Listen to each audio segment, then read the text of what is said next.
The story unfolds in Portmore, a secluded town deep in the Alaskan wilderness. Father Dan Carpenter, the town's priest, joins the locals at the Chieftain pub to honor Marty Hubbard, a construction worker. But the gathering takes a chilling turn, glasses rattle, lights flicker, and Father Dan's wine turns to blood. He senses something crawling on his skin. A cockroach is emerging from his hand. Before he harms himself with a knife, Roman Mercer, a local who can see ghosts, bursts in and stops him, revealing Marty's ghost standing behind Dan, causing the chaos.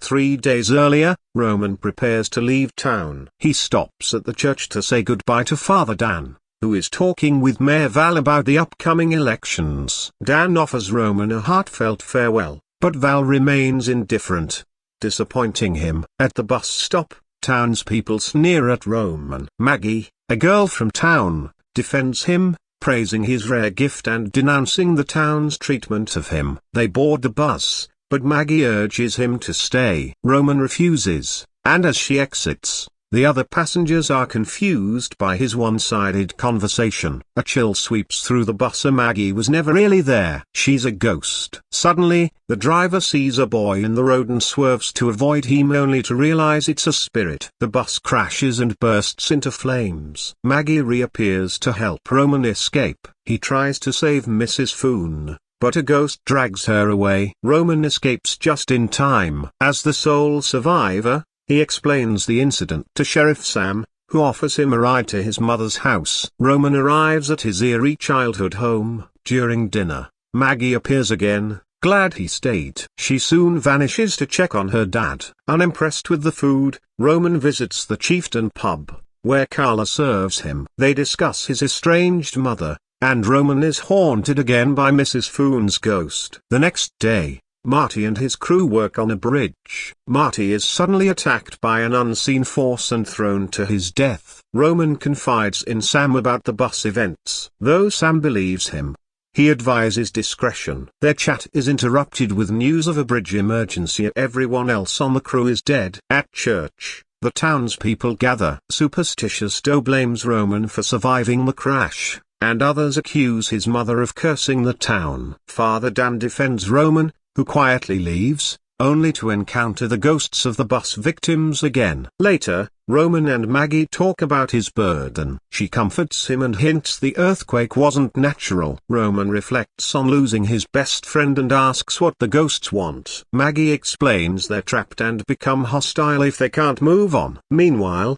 Sophia the mortician, spooked by her experience with Mrs. Foon, plans to leave town with her son. Doe and his gang try to drive Roman out, but Sam intervenes, arresting Doe. Roman then asks Sam for a ride, and they visit Sophia to investigate a sudden death. Roman suggests fear caused the death. As Sophia exits with her son, the corpse reanimates and attacks Sam, killing him despite Roman's efforts. Roman rushes to the pub, where Father Dan is again on the verge of self-harm. Roman calms him and leads him outside. As screams erupt, Roman returns to find locals plagued by flies. He urges evacuation and confronts Marty's ghost, soothing it with his powers. At the church, Dan, Roman, Val, and officers Larry and Norm plan to evacuate. Val objects, but the others press on. As they drive over the bridge, Roman realizes it's an illusion. He tumbles out just as Larry's car vanishes. Roman warns another police car,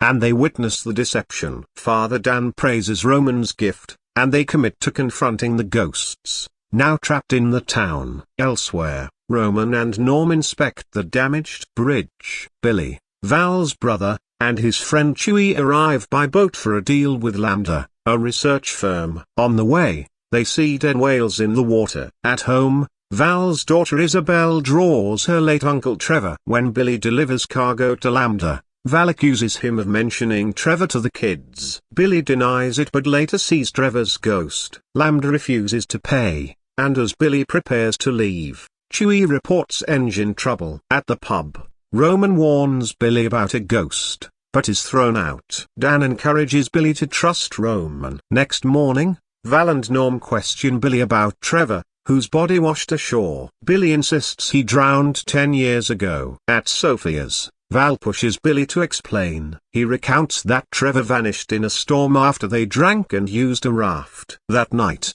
Trevor's ghost haunts Billy. He seeks Roman's help to banish it and offers to take him away. Roman agrees but warns there are no guarantees. Chewie dies mysteriously while fixing the boat. At Sophia's, Trevor's body has morphed into a whale. They rush to the boat and find Chewie's corpse. Marilyn invites Billy to see his nieces. There, he confesses Trevor's death was his fault. He persuaded him onto the raft before a wave hit. The next day, Val suspects Scholar, the boat's former owner, in Chewie's death. But they find him dead, hanging from a tree. Scholar's ghost haunts the boat, but Roman banishes it. Afterward, Billy tries to sail away but the boat loops back through an energy field. Rewinding 6 hours before the quake, Dr. Landis Barker starts her day. Roman spills coffee on her. Then, colleague Ryan startles her in an elevator that gets stuck. At the office, Burke, Lambda's director,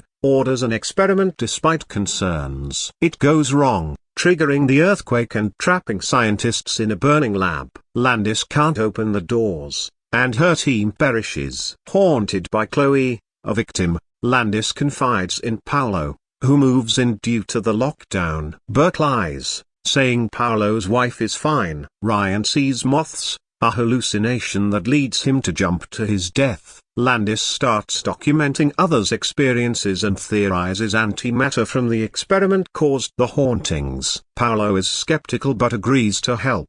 Landis returns to the lab with monitoring gear. Chloe's ghost attacks her, and Paolo rescues her. The data shows flat brain waves, suggesting hallucination, but Landis insists the experience was real. She recalls a childhood trauma of being locked in a basement. Later, she sees the same silent woman Ryan saw, who walks through a closed elevator door. Landis and Paolo receive confirmation the earthquake was due to a magnet failure at the collider. Burke confronts Landis, blaming her. Back in his office, he is swallowed by a ghostly wave. Landis and Paolo return to the lab, discovering flashes stop the ghosts. They restore power and find Burke dead, making Landis the new director. Landis tells Paolo to stay quiet about the earthquake's cause. Though he's disappointed, Shay urges him to join her. She reports Burke's death and ends the lockdown. Paolo reunites with his wife Carla at the pub and confronts her about the lie. Meanwhile,